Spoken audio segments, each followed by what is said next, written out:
Assalamualaikum warahmatullahi wabarakatuh. Perkenalkan, nama saya Muhammad Dimas Hilda Baihaqi, NIM C1021021, kelas 1A, program studi S1 Ilmu Keperawatan, Fakultas Kesehatan, Universitas Bamada Slawi. Pada kesempatan kali ini, saya akan melakukan tindakan pemeriksaan tanda-tanda vital dan melakukan komunikasi kepada pasien dengan gangguan sensorik penglihatan. Tapi sebelum itu, saya akan menjelaskan apa yang dinamakan komunikasi gangguan sensorik. Langsung saja kita lihat pembahasannya. Istilah komunikasi dalam bahasa Inggris adalah communication. Berasal dari kata communicatio atau dari kata komunis yang berarti sama atau sama maknanya atau pengertian bersama, dengan maksud untuk mengubah pikiran, sikap, perilaku penerima atau komunikan, dan melaksanakan apa yang diinginkan oleh komunikator. Secara garis besar, komunikasi adalah penyampaian informasi dan pengertian dari seseorang kepada orang lain. Sedangkan pengertian dari gangguan sensorik atau sensory processing disorder adalah sebuah kondisi neurologis yang mengganggu kemampuan otak untuk memproses dan memberikan reaksi atas informasi yang diterima dari panca indera.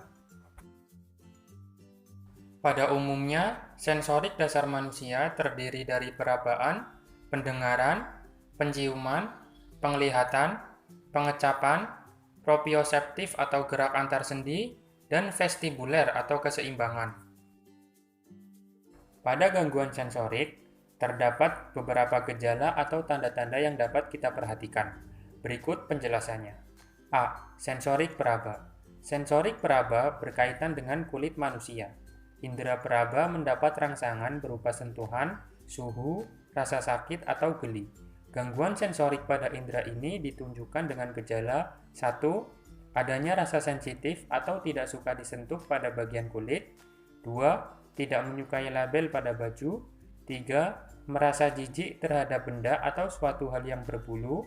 4. Tidak suka apabila rambutnya disisir. 5. Berjalan jinjit, dan lain-lain. B. Sensorik pendengaran. Sensorik pendengaran berkaitan dengan fungsi telinga manusia. Indera pendengaran menangkap suara-suara yang berasal dari luar. Gangguan pada sensorik ini ditandai dengan gejala 1. Takut pada suara tertentu seperti pengering rambut, penyedot debu, dan lain-lain. 2. Menangis berlebihan jika mendengar suara yang tiba-tiba seperti petasan. 3. Perhatiannya mudah teralihkan pada suara yang ia sukai yang pada umumnya diabaikan oleh orang lain. C. Sensorik penciuman. Sensorik penciuman berkaitan dengan semua informasi yang didapat dari aroma atau bau yang tercium oleh hidung manusia. Gangguan pada sensorik penciuman akan menimbulkan gejala seperti 1. Menolak masuk ke suatu lingkungan karena tidak menyukai baunya. 2. Tidak menyukai makanan tertentu hanya karena baunya. 3. Selalu menciumi barang-barang atau orang di sekitarnya. 4. Sulit membedakan bau. D. Sensorik penglihatan. Sensorik penglihatan berkaitan dengan semua informasi yang ditangkap oleh mata, seperti warna, cahaya, gerakan, dan sebagainya. Gangguan pada sensorik penglihatan akan menunjukkan gejala seperti 1. Mudah teralih oleh stimulus penglihatan dari luar. 2. Senang bermain dalam suasana gelap. 3. Sulit membedakan warna, bentuk, dan ukuran. 4. Tidak bisa menulis dalam garis lurus pada kertas kosong. E. Sensorik pengecap. Sensorik pengecap berkaitan dengan semua informasi yang didapat dari semua hal yang masuk ke mulut dan lidah. Gangguan di sensorik pengecap akan menunjukkan gejala seperti 1. Suka memilih-milih makanan dan menolak mencoba makanan baru. 2. Tidak suka atau menolak untuk sikat gigi. 3. Suka mengemut makanan karena ada kesulitan dengan mengunyah, mengisap, dan menelan. 4. Mengiler. 5. Sering memasukkan benda ke mulut. F. Sensorik proprioseptif atau gerak antar sendi. Berkaitan dengan input yang didapatkan berupa gerakan otot dan sendi akibat adanya tekanan sendi atau gerakan tubuh. Gangguan pada sensorik proprioseptif dapat ditandai dengan beberapa gejala seperti 1. Senang aktivitas lompat-lompat. 2. Suka menabrakkan atau menjatuhkan badan ke kasur atau ke orang lain. 3. Sering terserimpet kaki sendiri atau benda sekitar. 4. Tidak bisa mengontrol kekuatannya saat melakukan sesuatu. G. Sensorik vestibular atau keseimbangan. Berkaitan dengan input yang didapatkan dari organ keseimbangan yang berada di telinga tengah atau perubahan gravitasi, pengalaman gerak, dan posisi di dalam ruang. Pada gangguan sensorik vestibular, dapat ditunjukkan dengan beberapa gejala seperti 1.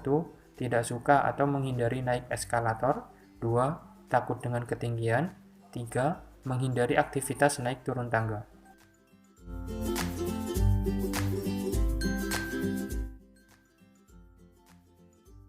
Assalamualaikum warahmatullahi wabarakatuh, Pak. Waalaikumsalam warahmatullahi wabarakatuh. Ya, dengan siapa? Saya Rian Faisal Maulana. Saya keluarga pasien dari Bapak Aris. Baik Mas, ada yang bisa saya bantu? Baik, Pak. Bisa bantu saya?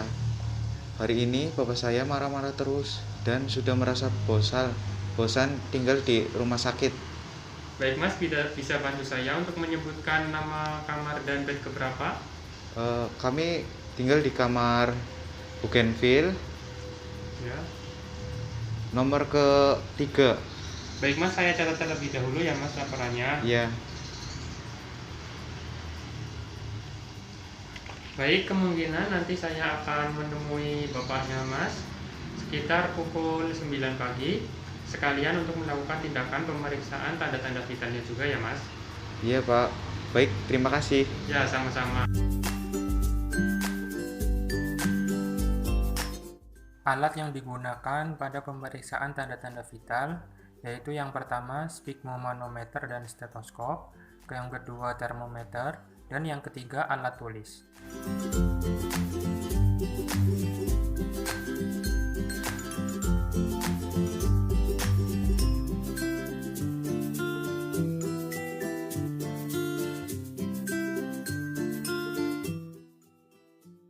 Tuan A berumur 30 tahun dirawat di Rumah Sakit Harapan Anda, ruang Bougainville, bed ketiga. Pasien menjadi sering marah tanpa jelas baik kepada keluarganya maupun perawat. Berkata dan berteriak tidak jelas dengan bahasa yang tidak dimengerti. Kemarin Tuan A berteriak kepada mahasiswa yang akan memeriksanya. Mahasiswa nurse yang sedang praktik tersebut bingung apa yang membuat pasien marah.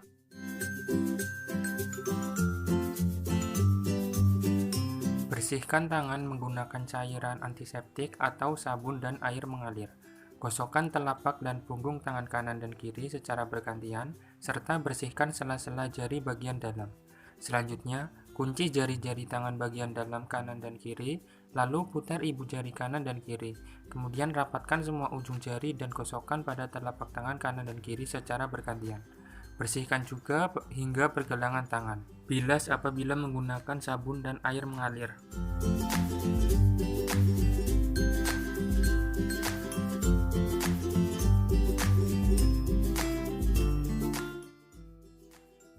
Assalamualaikum warahmatullahi wabarakatuh. Selamat pagi Bapak. Waalaikumsalam. Pagi. Perkenalkan Bapak, saya perawat Dimas. Saya perawat yang bertugas di ruangan ini dari jam 7 pagi sampai jam 2 siang. Saat ini saya sudah berada di sebelah kanan Bapak. Sebelumnya Bapak bisa bantu saya untuk menyebutkan nama dan umur Bapak? Nama Aris, umur 30 tahun. Baik Pak, saya cocokkan terlebih dahulu dengan gelang identitasnya ya Pak. Saya izin untuk memegang pergelangan tangannya terlebih dahulu ya Pak. Permisi. Baik Pak, datanya cocok ya Pak dengan gelang identitasnya. Terima kasih atas bantuannya. Jadi Pak, kedatangan saya saat ini untuk melakukan tindakan pemeriksaan tanda-tanda vital pada Bapak dengan tujuan untuk mengecek kembali apakah kondisi tanda-tanda vital Bapak sudah kembali normal atau belum. Karena pada pemeriksaan tanda-tanda vital di hari-hari sebelumnya, kondisi tekanan darah dan suhu Bapak lumayan tinggi. Dan diagnosa medis Bapak terkena penyakit diare dan demam. Seperti itu Pak. Kemudian untuk tindakannya dilakukan kurang lebih selama 10-15 menit. Untuk prosedur pelaksanaannya, nanti saya akan melakukan pemeriksaan tanda-tanda vital, mulai dari tekanan darah, pengukuran suhu tubuh, pengukuran frekuensi nadi, dan pengukuran frekuensi pernafasan. Seperti itu Pak, apakah Bapak bersedia untuk melakukan tindakan tersebut? Bersedia. Baik Pak, sebelum itu apakah ada yang ingin ditanyakan terlebih dahulu? Tidak ada. Baik Pak, terima kasih. Mohon kerjasamanya ya Pak. Sebelum itu saya izin terlebih dahulu untuk menutup tirainya ya Pak, untuk menjaga privasi Bapak. Permisi Pak. Ya.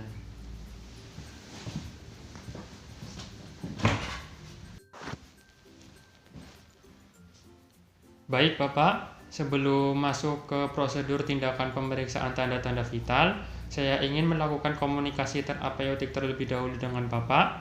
Apakah Bapak bersedia? Bersedia. Baik Pak, jadi tadi pagi ada salah satu anggota keluarga Bapak yang menemui saya dan bilang kalau Bapak dari kemarin marah-marah terus dan katanya Bapak sudah bosan melakukan perawatan di rumah sakit ini. Apakah itu benar Pak? Iya, benar. Apakah Bapak bisa menyebutkan penyebabnya Pak? Ya, yang pertama, saya kemarin ada salah seorang perawat yang tidak mengucapkan salam terlebih dahulu. Yang kedua, saya tidak boleh mengonsumsi makanan yang pedas dan dingin oleh keluarga saya. Yang terakhir, saya sudah merasa bosan tinggal di bed ini terus. Oh, seperti itu ya Pak. Mungkin saya bisa sedikit menjawab permasalahannya yang tadi sudah dijelaskan Bapak. Untuk yang pertama, kalau sesuai dengan jadwal praktik keperawatan, perawat yang kemarin memeriksa Bapak itu merupakan mahasiswa nurse yang sedang praktik di rumah sakit ini. Kemungkinan mahasiswa tersebut lupa atau sudah melakukan tahap orientasi berupa memberi salam dan memperkenalkan diri, tapi tidak memastikan apakah Bapak mendengarkan perkataan yang diucapkannya atau tidak. Jadi mohon dimaklumi ya Pak, karena mungkin mahasiswa tersebut pengalaman bekerjanya masih kurang. Kemudian untuk permasalahan yang kedua, saya sebagai perawat justru setuju dengan tindakan yang dilakukan oleh keluarga Bapak dengan melarang Bapak mengonsumsi makanan pedas dan minuman dingin terlebih dahulu. Karena pada data diagnosa medis, saat ini kan Bapak sedang mengalami penyakit diare dan demam. Sehingga salah satu pantangan yang harus Bapak hindari yaitu tidak boleh mengkonsumsi makanan pedas dan minuman dingin terlebih dahulu supaya kondisi tubuh Bapak cepat sembuh. Seperti itu Pak. Kemudian untuk permasalahan yang terakhir terkait Bapak merasa bosan dirawat di rumah sakit ini, saran saya Bapak tetap sabar dan tabah saja dalam melewati perawatan yang ada di rumah sakit ini. Insya Allah kondisi tubuh Bapak bisa cepat sembuh dan Bapak bisa kembali ke rumah lagi. Atau apabila Bapak merasa bosan, sesekali Bapak bisa pergi ke halaman tengah rumah sakit dengan ditemani perawat atau anggota keluarga Bapak ya Pak, seperti itu Pak. Baik Bapak, selanjutnya saya akan melakukan pengkajian pada panjang Bapak. Pada data diagnosa medis, Bapak mengalami gangguan sensorik penglihatan atau bahasa kasarnya, mohon maaf ya Pak, Bapak mengalami kebutaan. Nah untuk indera yang lainnya, Bapak berfungsi normal Pak? Fungsi normal. Baik, untuk indera berapa? Apakah ketika disentuh kulitnya, Bapak merasakan ada rasa kurang nyaman atau sensitif? Tidak ada ya Pak, berarti normal. Untuk indera pendengarnya, apakah selama ini Bapak bisa mendengar percakapan antara orang lain, percakapan antara Bapak dengan keluarga Bapak, atau percakapan antara Bapak dengan saya saat ini? Iya, bisa ya Pak? Bisa. Apakah ada suara yang mungkin membuat Bapak kurang nyaman atau terganggu seperti itu Pak? Tidak ada. Tidak ada ya Pak, berarti kondisinya normal ya Pak? Iya. Kemudian selanjutnya untuk indera penciuman, selama ini mulai dari sebelum Bapak terkena penyakit ini sampai saat ini Bapak terkena penyakit ini, untuk penciuman apakah Bapak bisa mencium bau makanan atau minuman atau obat yang selama ini dikonsumsi Bapak? Bisa. Bisa ya Pak, berarti kondisinya normal juga. Kemudian untuk indera pengentak, apakah selama ini Bapak bisa merasakan rasa makanan atau minuman atau obat yang selama ini dikonsumsi? Bisa ya Pak. Baik Pak, Setelah dilakukan pengkajian pada panca indera Bapak hanya mengalami gangguan sensorik pada penglihatan saja. Kemudian yang lainnya masih berfungsi normal. Selanjutnya langsung saja kita masuk ke prosedur tindakan pemeriksaan tanda-tanda vital.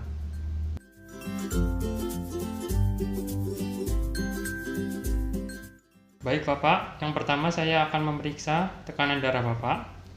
Untuk Bapak, apakah posisi seperti ini sudah nyaman? Sudah nyaman. Baik Pak, selanjutnya saya izin untuk mengangkat lengan bajunya terlebih dahulu ya Pak. Iya. Permisi. Ya, terima kasih. Saya siapkan terlebih dahulu alatnya.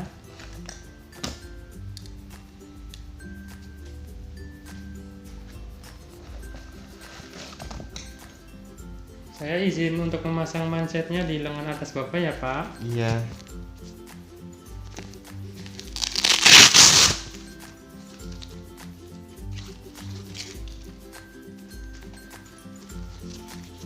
Permisi Bapak. Iya.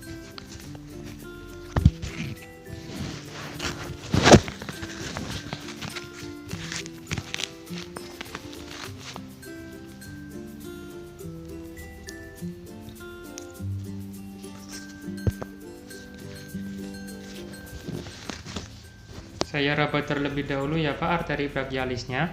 Iya.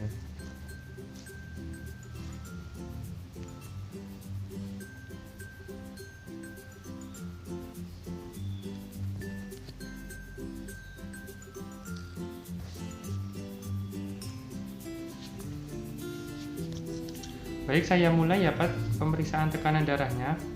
Iya.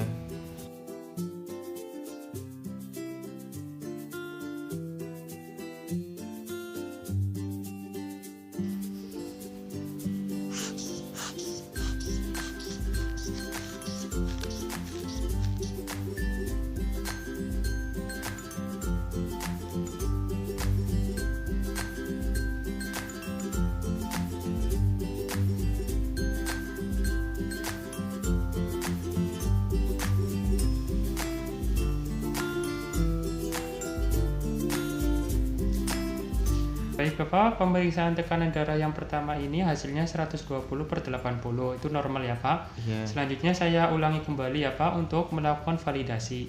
Iya.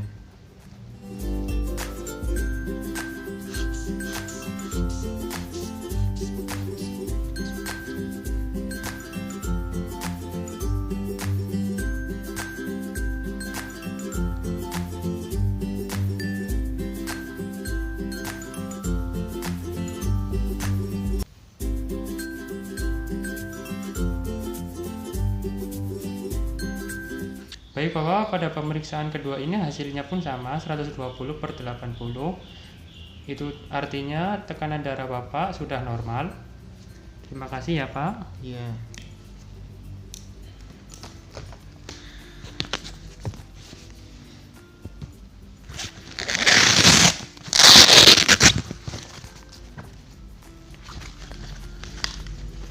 Saya catat terlebih dahulu ya Pak. Iya.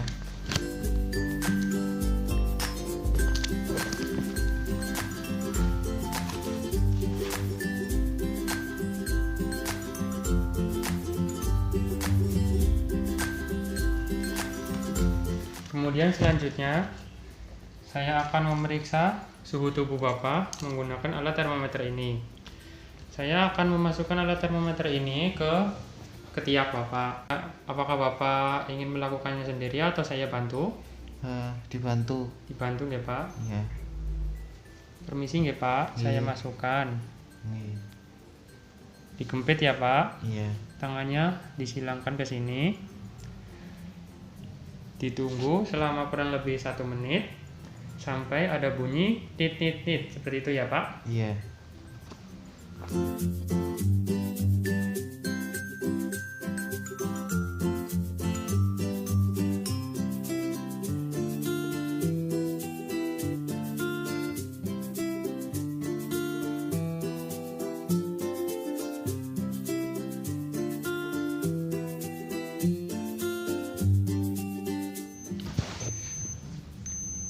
Baik, Bapak sudah ada suara nit-nit dari termometernya. Saya lihat terlebih dahulu suhunya berapa ya, Pak? Iya, Pak. Baik, di sini menunjukkan suhunya 36,5 derajat Celcius. Itu artinya suhu tubuh Bapak sudah kembali normal ya, Pak? Iya. Selanjutnya, oh ya, saya catat terlebih dahulu ya, Pak. Iya.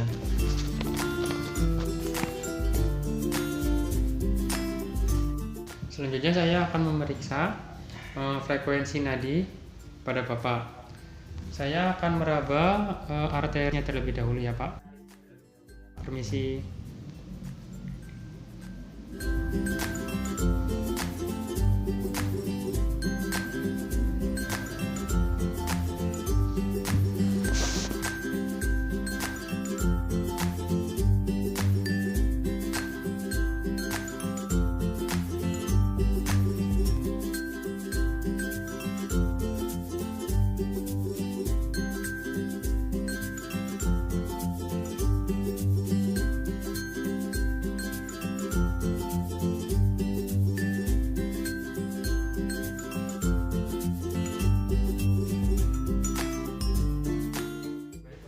Baik Bapak, setelah saya periksa frekuensi nadinya selama kurang lebih 1 menit, jumlah frekuensi nadi pada Bapak yaitu 80 kali per menit.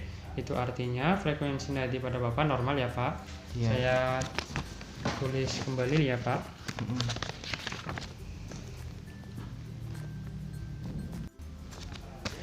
Yang terakhir, saya akan memeriksa frekuensi pernafasan Bapak. Bapak bisa melakukan kegiatan pernafasan, inspirasi dan ekspirasi seperti biasanya ya Pak. Sambil saya lihat kembang kempisnya dada Bapak.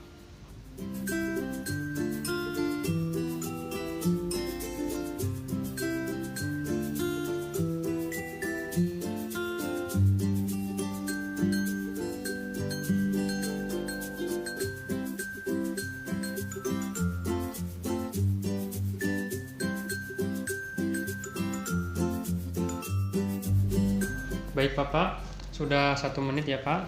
Saya perhatikan frekuensi pernafasan Bapak selama 1 menit berjumlah 18 kali.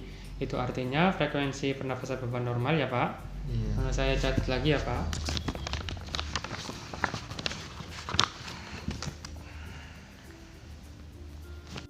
Baik Bapak, prosedur tindakan pemeriksaan tanda-tanda vitalnya sudah selesai. Selanjutnya saya akan membacakan ulang ya Pak hasil pemeriksaan tanda-tanda vital pada Bapak ya Pak. Iya. Untuk tekanan darah 120/80 mmHg, untuk suhu tubuh 36,5 derajat Celcius, frekuensi nadi 80 kali per menit, frekuensi pernafasan 18 kali per menit. Semua kondisinya normal ya Pak. Baik Pak, seperti itu.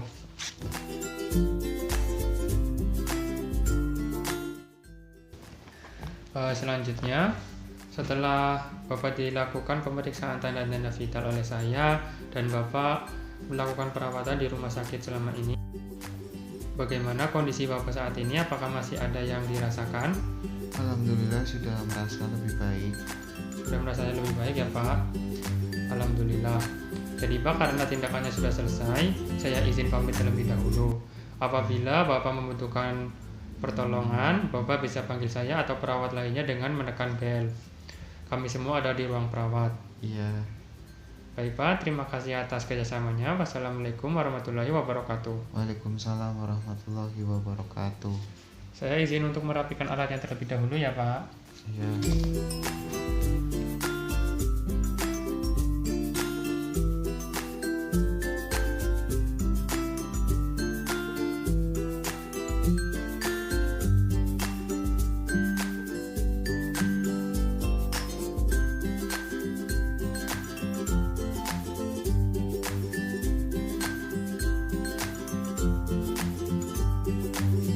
Baik Bapak, saya pamit terlebih dahulu ya Pak. Permisi. Iya. Setelah melakukan tindakan, bersihkan tangan menggunakan cairan antiseptik atau sabun dan air mengalir dengan langkah-langkah seperti saat sebelum melakukan tindakan.